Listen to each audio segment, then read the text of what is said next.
Assalomu alaykum chorva ishqibozlari. Barchaga xayrli kun. Kelayotgan Qurbon hayiti barchaga muborak bo'lsin. Mana ko'pchilik chorva ishqibozlari bizga telefon qilib, doktor,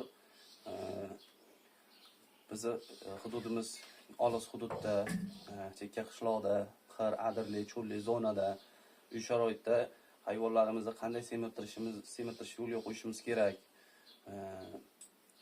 Shuni ozgina bir tushuncha berib yuboring deb ko'pchilik savol beradi yoki ba'zilar aytadi, doktor chaqirib ukol qildirgim kelmaydi, hayvonni jonini og'ritgim kelmaydi. Shuning uchun o'zim shundoq boqaman dedi.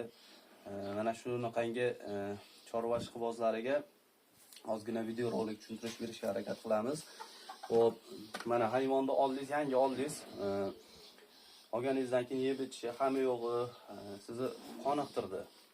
Ana endi siz birinchi o'rinda nima qilasiz? Alvet suspenziya 10 kg tirigi vaznga 1 millidan, ya'ni 300 kg bo'ladigan bo'lsa, 100 kg bo'ladigan bo'lsa 10 milli, 200 kg bo'ladigan bo'lsa 20, 300 kg bo'ladigan bo'lsa 30 milli qilib chiqishimiz kerak. Xo'p.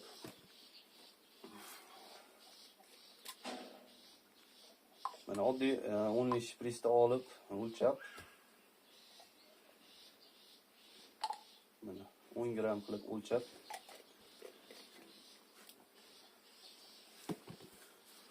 hayvonni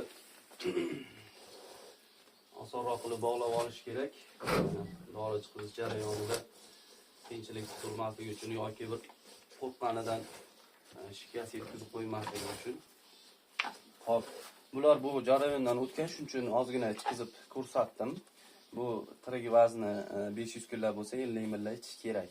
Lekin men hozir prosta ko'rsatib berdim. Xo'p, buni shuna qilib chiqizishim mumkin yoki bo'lmasam shishaga ozgina 200-300 ml suv qo'shib, shunga aralashtirib chiqizishim mumkin, ko'tarib birdaniga. Kimga qaysi qulay bo'lsa. Xo'p. Ana endi keyingi jarayonimiz bizda tashqi parazitlarga qarshi kurash. Bu hozir ichki parazitlarga qarshi dorini qo'lladik. Mana endi tashqi parazitlarga mana Ceflor preparati. Bu tashqi kanabit hamma bir Ceflor preparati. Buni tashqi parazitlariga bu. Mana har bir kanabitda joylashgan bo'lsa, mana ustidan umurtqa pog'onasi bo'ylab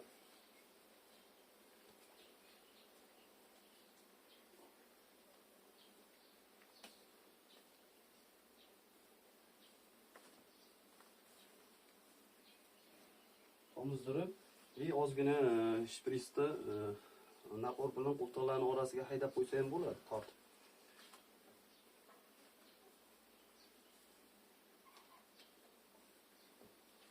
Bu bilan tashqi parazitlarni nobud qilishingiz mumkin.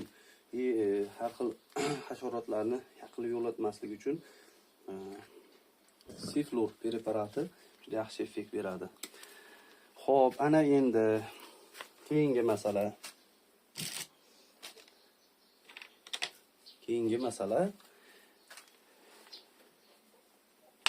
Mana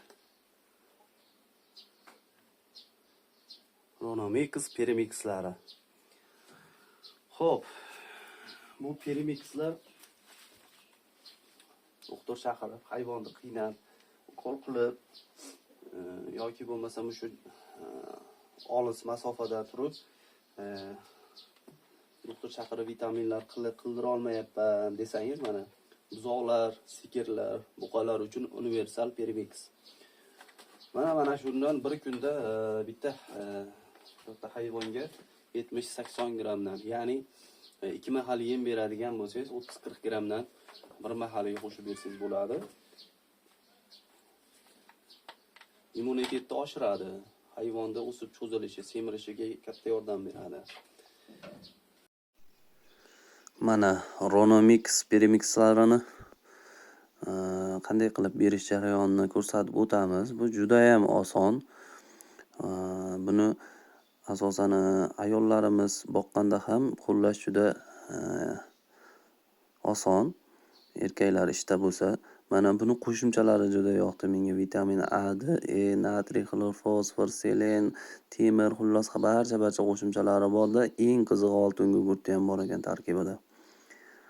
Oltin gugurt, ba'zilar oltin gugurt alohida qo'shib berishadi. Endi buni Ronomixda oltin gugurt alohida qo'shib berishingiz shart emas. Mana shu o'zini shundoq yemiga qoshiqda qo'shib aralashtirib berasiz. Endi 70-80 gram bitta hayvonga o'rtacha beriladigan bo'lsa, buzoqlarga misol uchun 1 qoshiq bersangiz, o'rtacha hayvonga 2 qoshiq, katta vesdagi hayvonlarga 3 qoshiqdan qo'shib bersangiz bo'ladi bir mahalik yemiga. Buni bersangiz siz uzoqi 1 oy, 2 oyda effektini bilasiz.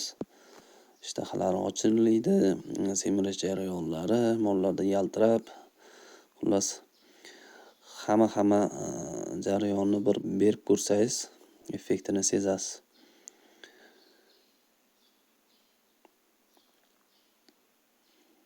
Mana hozir 3 qoshiq qo'shib aralashtirib buni molga berib ko'ramiz.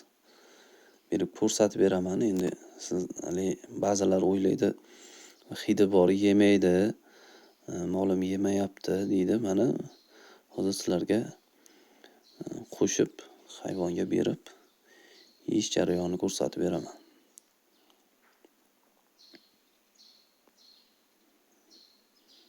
Mana